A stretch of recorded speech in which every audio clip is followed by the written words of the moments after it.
Halo pendengar setia, selamat datang di podcast kita hari ini.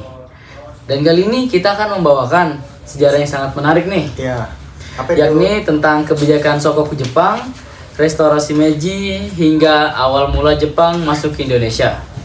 Sampai pada perjanjian Kalijati yang menjadi titik balik dalam hubungan Indonesia dan Jepang. Yuk simak baik-baik. Yang pertama kita mulai dengan kebijakan Shokoku yang dikenal dengan sebutan politik isolasi Jepang. Shokoku dimulai pada awal abad ke-17 di bawah pemerintahan Tokugawa Ieyasu yang mengatur agar Jepang menutup diri dari pengaruh luar. Negara ini memutuskan hubungan perdagangan dengan negara-negara barat dan hanya membuka sedikit jalur perdagangan dengan Belanda dan Cina di pelabuhan Nagasaki. Betul sekali Reno. Kebijakan ini bertujuan untuk menjaga kestabilan politik dan budaya dari ancaman penjajah-penjajahan serta penyebaran agama asing. Khususnya Kristen yang pada saat itu sangat berkembang pesat. Selama hampir 250 tahun lah, Jepang hidup dalam isolasi relatif. Namun di abad ke-19 perubahan besar akan datang. Ayo Dika, kita mari lanjut ke restorasi Meiji. Sekarang kita masuk ke periode restorasi Meiji pada tahun 1868. Setelah puluhan tahun dalam isolasi, Jepang menghadapi tekanan dari negara-negara barat, terutama dari Amerika Serikat, yang mengirimkan armada ke Jepang pada tahun 1853 di bawah komando Commodore Matteo Perry. Jepang akhirnya membuka diri pada tahun 1868. Pemerintah Tokugawa digulingkan oleh kelompok samurai muda yang ingin membawa Jepang ke era modern.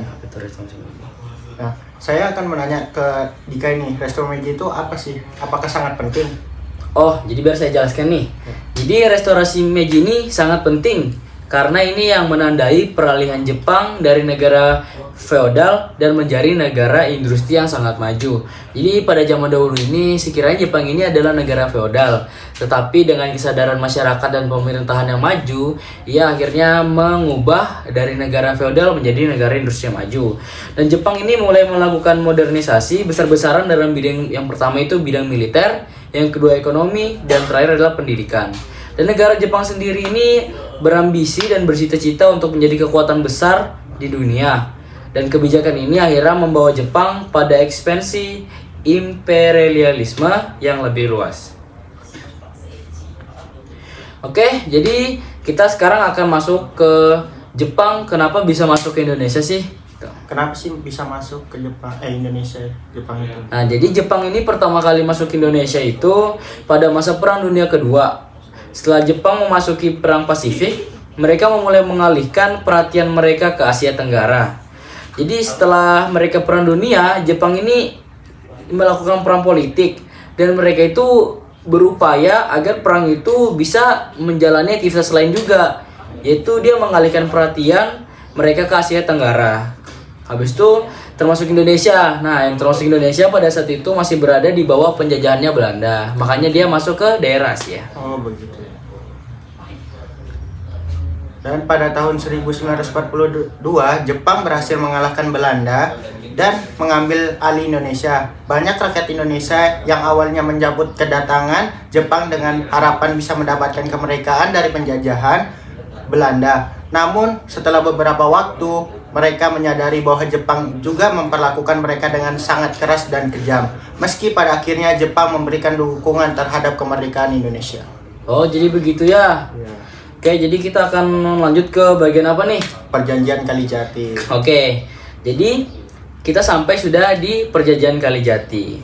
Yaitu Perjanjian Kalijati ini terjadi pada 8 Maret 1942. Dan Perjanjian Kalijati sendiri ini adalah perjanjian hasil dari penyerahan tanpa syarat Belanda kepada Jepang setelah kekalahan pasukan Belanda di Indonesia.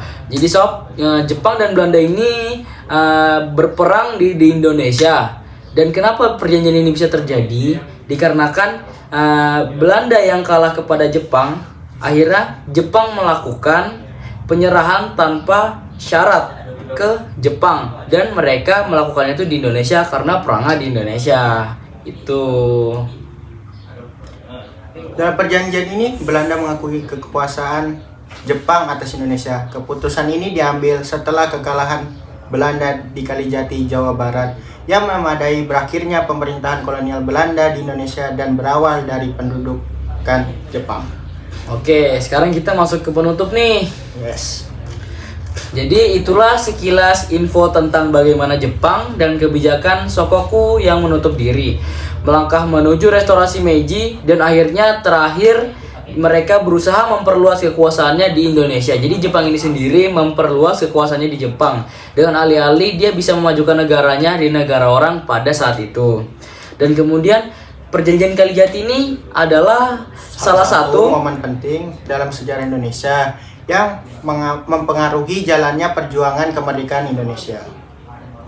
Jepang mungkin tidak langsung memberikan kemerdekaan pada Indonesia, tetapi penduduk Jepang memberikan semangat baru dan pelajaran penting bagi rakyat Indonesia untuk terus berjuang demi kemerdekaan. Semoga episode ini memberikan gambaran yang jelas mengenai hubungan sejarah antara Jepang dari Indonesia. Terima kasih sudah mendengarkan podcast kali ini. Jangan lupa untuk mengikuti kami di episode selanjutnya ya. Sampai jumpa.